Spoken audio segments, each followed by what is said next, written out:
ভারতে এই যে আরশোলারা দিল্লিতে একটা যে আন্দোলন করলো, ওই যে নিট পরীক্ষায় দুর্নীতি হয়েছিল এই জন্য। তো ভালো কথা, দুর্নীতি যদি হয়, সরকার যদি কড়া পদক্ষেপ না নেয়, তাহলে আন্দোলন করা ছাড়া গতি কী? আর দুই একটা ছাত্রছাত্রী না তো 20 থেকে 25 লক্ষ ছাত্রছাত্রী এই নিটে পরীক্ষা দেয়। যারা মেধাবী তারাই চান্স পাবে, এটাই তো স্বাভাবিক। এখন প্রশ্নপত্র ফাঁস হয়ে অমেধাবী ছাত্ররা ঢুকে পড়বে, মেধাবী ছাত্ররা হাত কসলাবে, তাদের কোনো ভবিষ্যৎ থাকবে না, সেটা তো হয় না। অতএব এদিক দিয়ে বিচার করলে এদের আন্দোলনটা যৌক্তিক। বাট একটা পর্যায়ে আমরা দেখলাম যে এখানে যতজন না ছাত্র, যেমন হিসাব করলে আমার কাছে মনে হয় যে এর মধ্যে টোটাল 10%-এর বেশি ছাত্র না, আর বাকি সব হলো ভিন্ন ভিন্ন ক্যাটাগরির ভিন্ন ভিন্ন কিসিমের লোকজন। এখন যদি বলা হয় যে এই সমস্ত ছাত্রছাত্রীর কিছু গার্ডিয়ান এদের সঙ্গে যোগ দিয়েছে, তো 10টা ছাত্র হলে কি গার্ডিয়ান কি 90টা হবে? না, গার্ডিয়ান তো 90টা হবে না, তাই না? তো যাই হোক, আমরা কিন্তু এটা লক্ষ্য করছি যে যে দুর্নীতি যা কিছু হয়েছে এই নরেন্দ্র মোদী সরকার সেগুলো মিটিগেশন করার কিছু পদক্ষেপ নিয়েছে। বাট এখানে খুব ইন্টারেস্টিং একটা ঘটনা ঘটছে, সেটা হলো যে ব্যাপকভাবে বলা বলি হচ্ছে যে এইটি আসলে নিটের ব্যাপারে যে কথাগুলো বলা হচ্ছে এগুলো ভুয়া। আসল ঘটনা হলো এখানে ব্যাপকভাবে এমন শক্তি, মানে রাষ্ট্রবিরোধী শক্তি যুক্ত হয়েছে, যারা চায় ভারতকে ধ্বংস করে দিতে, ভারতকে খান খান করে দিতে, এরকম। এবং এখানকার লোকজন, চেহারা, ছবি যেগুলো দেখা যাচ্ছে, এই অভিযোগটা অনেকটাই সত্য মনে হচ্ছে। এবং একই সঙ্গে এখানে কোটি কোটি টাকা খরচ হয়েছে, কিন্তু প্রশ্ন হচ্ছে এই টাকাগুলো কারা দিল? বলা হচ্ছে ডিপ স্টেট থেকে সাপ্লাই দেওয়া হয়েছে বিভিন্ন সোর্সের মাধ্যমে। এখন ঘটনাটা কতটা সত্য একটু পরীক্ষা নিরীক্ষা করা উচিত না? হঠাৎ করে আমার কাছে একটা যে ভিডিও চলে আসলো, নিশ্চয় আপনারা এতক্ষণ দেখছেন সেই ভিডিওটা। তা ভিডিওটা কি? এই যে মাথায় টুপি দেওয়া দাড়িওয়ালা একজন ভদ্রলোক বসে আছে, তাই না? তার নাম হলো জুনায়েদ না কি জানি, হ্যাঁ। এবং ইন্টারেস্টিং ব্যাপার হলো এই জুনায়েদই একবার প্রথম দিন থেকে এদেরকে খাবার সরবরাহ করে যাচ্ছে। এই যে দেখেন, খাবার সরবরাহ করার কারণ ওই যে ছেলেটা, ওইটাই মনে হয় সেই কি অভিজিৎ দ্বীপ কিনা কি জানি, আমি অতটা তো চিনিও না, মনে হয় এরকম। এখন এই এই জুনায়েদ এই যে এখানে খাদ্য সরবরাহ করে যাচ্ছে, খেয়াল করে দেখছেন, ও নিজে কিন্তু ছাত্র না। আবার এরা এই আরশোলা পার্টি কি বলছে? এরা বলছে যে এরা নাকি নিজেরা চাঁদা দিয়ে এখানে খাদ্য খাবার খাচ্ছে। তো এখন আমরা দেখলাম যে ওই জুনায়েদ নামের লোকটা কিন্তু খালি ওই লোকটাই না, আরও অনেকেই কিন্তু খাবার টাবার এখানে সরবরাহ করছে। এখন প্রশ্ন হচ্ছে যে এই খাবার যে দেখছেন, এই যে কারা হুজুররা এখানে খাবার সরবরাহ করছে, তো ওরা কি নিটের সাথে জড়িত নাকি, বা নিটে পরীক্ষা দিবে? দেখেন এখানে কত খাবার, তাই না? দামি দামি খাবার। এবং এইগুলো আসছে দিল্লিতে যে সমস্ত দামি দামি রেস্টুরেন্ট আছে না, সেখান থেকেই কিন্তু এই খাবারগুলো অর্ডার দিয়ে নিয়ে আসা হয়েছে। এখন এই বর্তমান বাজারে দিল্লিতে একজন সারাদিন যদি 2 বেলাও খায়, তাহলেও মিনিমাম 4 থেকে 500 টাকা তার লাগবে কিন্তু খাইতে। এবং এরা কিন্তু 2 বেলা না, 3-4 বেলা খাবার সরবরাহ করছে, সেই সাথে কোল্ড ড্রিঙ্কস, তারপরে ওই ওয়াটার, মানে ওই বোতলজাত পানি, এগুলো কিন্তু সব তারা দিয়ে যাচ্ছে। আমরা যদি ধরি জনপ্রতি সারাদিনে 400 টাকার খাবার খাওয়াচ্ছে, এবং এখানে যদি 10,000 লোককে তারা খাবার খাওয়ায়, তাহলে প্রত্যেক দিন কত? 10,000 গুণ 400, কত? 40 লক্ষ টাকার খাবার এখানে খাওয়ানো হচ্ছে। 400 টাকার নিচে 1 পয়সাও কিন্তু খরচ হয় না এক একজনের। কারণ এখানে ওই রাস্তার পাশের ইটালিয়ান হোটেল থেকে কিন্তু খাবার আনে না। ইটালিয়ান হোটেল তো বোঝেন, যে ওই রাস্তার পাশের যে হোটেল আছে, ওই আছে না গরিব মানুষের জন্য ইটের উপর বসে খাওয়া দাওয়া করে, ওই জন্য ওটাকে বলা হয় ইটালিয়ান হোটেল। এই দিল্লিতে যত নামি দামি রেস্তোরাঁ আছে সেখান থেকে খাবারগুলো আনা হচ্ছে, এবং সেগুলো নিশ্চয়ই সস্তা না। তারপর আমি সস্তা হিসাবে ধরলাম যে প্রতি জনের জন্য প্রত্যেক দিন 400 টাকা, তাহলে 10,000-এর জন্য কত? 40 লক্ষ টাকা। এইবার 10 দিন ধরে যদি খাওয়ানো হয় এরকমভাবে, এটা শুধুমাত্র খাবারের হিসাব, তাহলে 10 দিন ধরে খাওয়ালে কত? 4 কোটি টাকা না? 4 কোটি টাকা। এই চিন্তা করে দেখেন যে 4 কোটি টাকা এখানে টোটাল এই খাবারের জন্য এখানে খরচ করা হলো। তা এই ছেলেপেলেরা যে আন্দোলন করতেছিল, এরা কি সাদা তুলে 4 কোটি টাকা তুলছে? মোটেও না। এবং আমরা যেটা খবর পেলাম, আমেরিকা থেকে, লন্ডন থেকে, দুবাই থেকে, তারপরে কাতার থেকে, তুরস্ক থেকে, এমনকি পাকিস্তান থেকেও নাকি এই অনলাইনে এই সমস্ত রেস্তোরাঁয় খাবারের অর্ডার দেওয়া হয়েছে।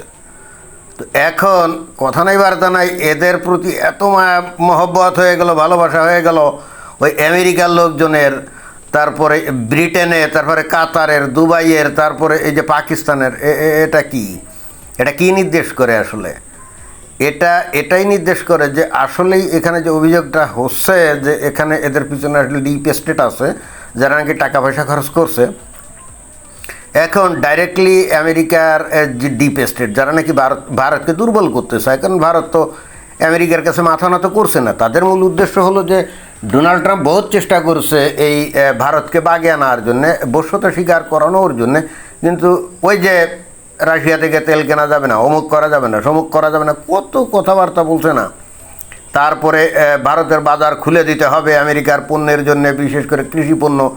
ভারত এগুলো কোনোটাই মানে নেই, ভারত এগুলো কিন্তু কোনোটাই মানে নেই। আবার ওই ইরান থেকে তেল কেনা যাবে না, ভারত তো সেখান থেকেও তেল কেনে, কোনো কিছুই মানে না। মুখে মুখে তো ডোনাল্ড ট্রাম্প বলে Narendra Modi is my friend, but তলে তলে তো এরে বাস দেওয়ার ধান্দা। কী কারণে ধান্দা? কারণ কথা শুনতেছে না তো। এবং এছাড়া এই যে ভারত আবার এই যে ব্রিক্সের একজন গুরুত্বপূর্ণ এবং প্রভাবশালী সদস্য, তো 2 দিন পরে যদি এখন ডলারাইজেশন প্রক্রিয়া শুরু হয়, তাহলে আমেরিকার ফাটা বাসের মধ্যে, মানে আমেরিকার ফাটা বাসে আটকা পড়ার মতো অবস্থা হবে না।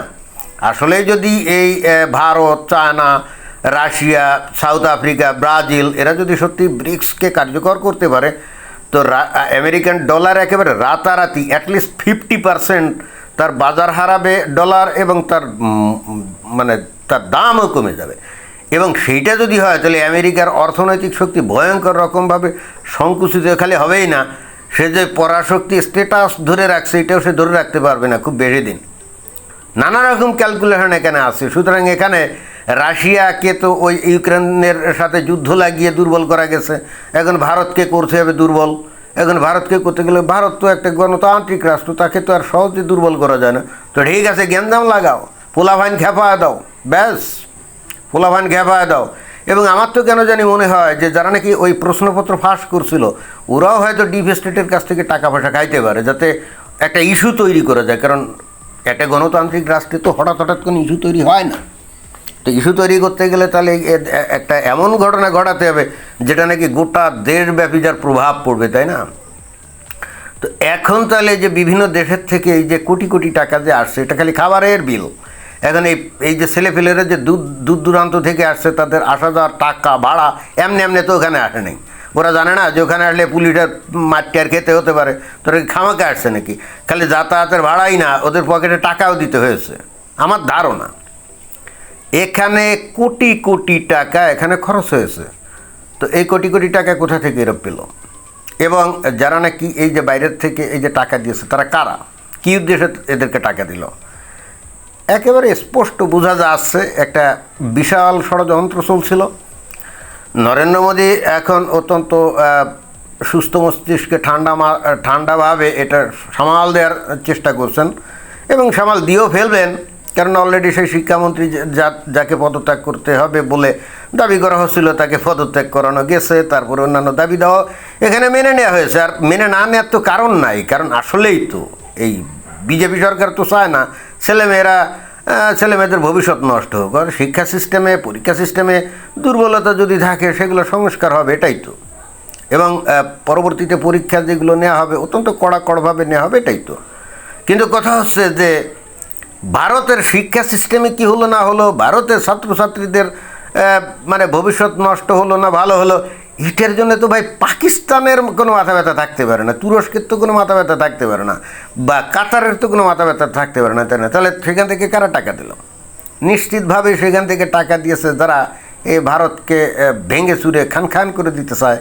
বা আমেরিকা হয়তো এখানে লোকজনদেরকে টাকা দিয়েছে, তারাই ওই সমস্ত জায়গা থেকে খাবারের অর্ডার দিয়েছে। বিষয়টা এরকম না, একেবারে হাতে নাতে ধরা পড়ে গেছে, তাই না? কিন্তু আমি একটা জিনিস বুঝছি না, এই পুলিশ যখন জানছে যে অনলাইনের মাধ্যমে এদেরকে খাবার দাবার দেওয়া হচ্ছে, তখন এরা ওই রেস্টুরেন্টগুলোতে গিয়ে এই সমস্ত বন্ধ করে দিতে পারতো, তো সেটা কেন করে নাই?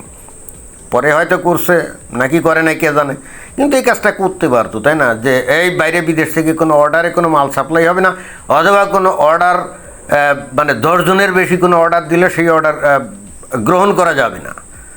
কারণ 10 জনের বেশি অর্ডার দিলে সেই মাল নিয়ে হয়তো এই আন্দোলনের এখানে যাবে, এগুলো দেখা উচিত ছিল। এখন দেখছে কিনা কে জানে। বা এখন আসলেই কারা কারা টাকা পাঠিয়েছে সেটা তো খুব ইজিলি এই সমস্ত রেস্টুরেন্টে গিয়ে ওদের যে অনলাইন অর্ডারের ওই অর্ডারগুলো চেক করলে এখানে কোথা থেকে টাকা আসছে, কত টাকা আসছে, কে পাঠিয়েছে, সেই তথ্যগুলো তো ওখানে পাওয়া যাবে। নিশ্চয়ই এগুলো করছে ওখানকার পুলিশ। বাট এটা তো একেবারে পরিষ্কার যে এইটা আসলে কিসের ছাত্র আন্দোলন। কারণ ছাত্ররা যে দাবি দেওয়ার জন্য আন্দোলন করতেছিল সেটা কিন্তু এই মোদী সরকার অলরেডি মিটিগেশন করে ফেলছিল। কারণ সেই প্রশ্নপত্র ফাঁসের ওই নিট পরীক্ষা তো বাতিল হয়েছিল, তারপরে নতুন করে প্রশ্নপত্র ছাপিয়ে পরীক্ষাও সেই 20-22 লক্ষ ছাত্রছাত্রী পরীক্ষা দিয়ে তারা পাসও করেছে, তারা উদযাপনও করতেছে। তাদের তো অরিজিনালি যে ছাত্রছাত্রী তাদের তো আসলে কোনো এখানে নেই, দাবি দেওয়া নেই। যারা নাকি মেধাবী ছিল তাদের বক্তব্য ছিল আমরা মেধাবী, অথচ প্রশ্নপত্র ফাঁস করে যারা নাকি অমেধাবী তারা চান্স পেয়ে গেল। তো এইটাকে আমলে নিয়ে ওইটা পরীক্ষাটা বাতিল করা হলো না। তো অলরেডি এখানে তো আসলে দাবি দেওয়ার তেমন কিছু ছিল না। অর্থাৎ দাবি দেওয়া করার বা আন্দোলন করার আগেই তো আসলে ছাত্রছাত্রীদের চাহিদা পূর্ণ হয়ে গেছিলো। তাহলে এটাকে ইস্যু করে এইগুলো এই আন্দোলন করা হলো, কোটি কোটি টাকা খরচ করা হলো, কে বা কারা টাকা দিল, কেন টাকা দিল, তাদের কি ধান্দা, তাদের কি উদ্দেশ্য? আর দেখেন টাকাগুলো আসছে কোথা থেকে? কাতার থেকে, যে কাতার হলে প্রচণ্ড রকম একটা মৌলবাদী দেশ। তারপরে আসছে কোথা? ব্রিটেন থেকে, যে ব্রিটেনে বিপুল সংখ্যক মুসলমান বসবাস করে, তার মধ্যে একটা উল্লেখযোগ্য অংশ হলো পাকিস্তানি, যারা নাকি ভারতকে ধ্বংস করে দিতে সর্বদাই প্রস্তুত। এবং কানাডা থেকে আসছে, আমেরিকা থেকে আসছে। এখান থেকে কারা? ওই যে খালিস্তানপন্থী আছে না, ওরাই টাকা দিয়েছে। ওরা তো কোথা থেকে টাকা পেল? নিশ্চয়ই আমেরিকার CIA থেকে পেয়েছে, তাই না? তুরস্ক থেকে আসছে, পাকিস্তান থেকে আসছে। তো তুরস্ক পাকিস্তান কারা? খুব ইজিলি বোঝা যায় ঘটনা কী, তাই না? তো যাই হোক, এখন ভারতের পুলিশ এগুলো তদন্ত করবে, করে নিশ্চয় বের করবে যে কোথাকার পানি কোথা থেকে আসলো। ধন্যবাদ।